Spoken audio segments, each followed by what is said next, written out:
येवला तालुक्याच्या विसापूर येथे जमिनीच्या वादाचे प्रकरण चांगलेच चर्चेचा विषय ठरत आहे।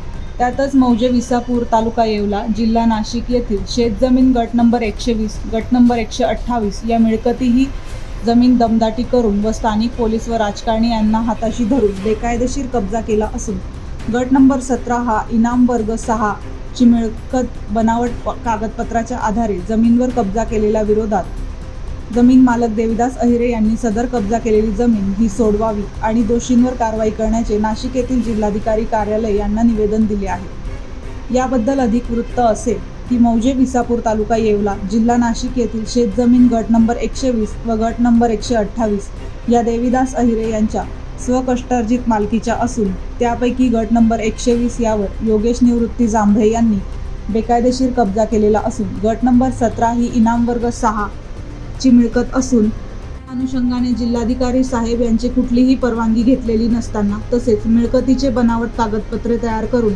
मिळकत दिलीप दत्तू बोळीज व गणेश रामदास बोळीज यांनी आपले नावे करून घेऊन 7/12 उतारा करून घेतला असल्याची तक्रार पोलिसात वारंवार दाखल करून देखील मात्र गुन्ह्याची पोलिसांनी दखल न घेता संबंधित पोलिसांनी कुठलीही कारवाई केली नसल्याचा आरोप अहिरे कुटुंबाकडून करण्यात आला असून लवकरात लवकर आम्हाला न्याय मिळवून द्यावा, स्वकष्टाची असलेली जमीन पुन्हा मिळावी अशी मागणी अहिरे कुटुंबाकडून जिल्हाधिकारी कार्यालय नाशिक करण्यात येत आहे। माझे नाव शकुंतला देविदास अहिरे, राहणार विसापूर येवला तालुक्यामध्ये आमच्या गटांवर त्या अत्याचार करता आमच्यावर। कारण आमचे जे उतार्यावर 7/12चे उतारा आमचे नावं असताना त्यांनी आमच्या जमिनीवर कब्जा केला। योगेश जांभळे, सखाराम जांभळे, प्रकाश भर यांचे प्रत्येकाच्या कुटुंबाने आमच्यावर अत्याचार केला। आमच्या आता सध्या वावरं नांगरून टाकलेले, आम्हाला पेरायला जायचं म्हणलं तर त्यांची भीती वाटत नाही, उद्या आमच्या कमी जास्त काही झालं तर त्याला जबाबदार शासन राहील। आणि पोलीस स्टेशनमध्ये आमची कंप्लेंट काही घेतीच नाही, येवला पोलीस स्टेशनमधून आम्हाला हुसकून देतात। आमची वडील पालिकेची जमीन गट नंबर 17ची असताना गणेश बोळीज, रामदास बोळीज, दिलीप बोळीज ह्या कुटुंबाने आमच्या जमिनीवर अत्याचार करून ना परवानगी नसताना ना काही नसताना त्यांनी आमच्या ना सह्या कुठं असताना आमची जमीन त्यांनी बळकावण्याचा प्रयत्न केलेला आहे।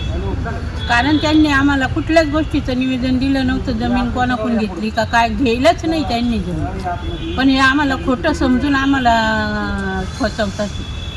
कारण परवानगीसुद्धा नाही आहे त्यांच्याजवळ त्या जमिनीची। गट नंबर हा 120 महार वतन असल्यामुळं हा भोगवत वर्ग 2ची जमीन होती, पण या राजकीय गावातल्या लोकांनी याला भोगवत वर्ग 1 करून याच्यावर सर्वांनी दबाव टाकून त्यांच्याच खरेद्या करून घेऊन राहिले जबरदस्ती। त्याच्यावर सर्व हमसाई कायदा चालू आहे, त्याची शासनाने दखल घेऊन तो परत रितशीर तो आहे ना गट नंबर भोगवत वर्ग जो 1 झालेला आहे तो 2 व्हावे अशी माझी सरकारला विनंती आहे। कारण त्याची पाहणी करावी। हा महार वतन आहे, हे आमचं महार वतन असताना तिथं कुठल्याही आमच्या समाजाचं कुठलंही काही ठेवलेलं नाही।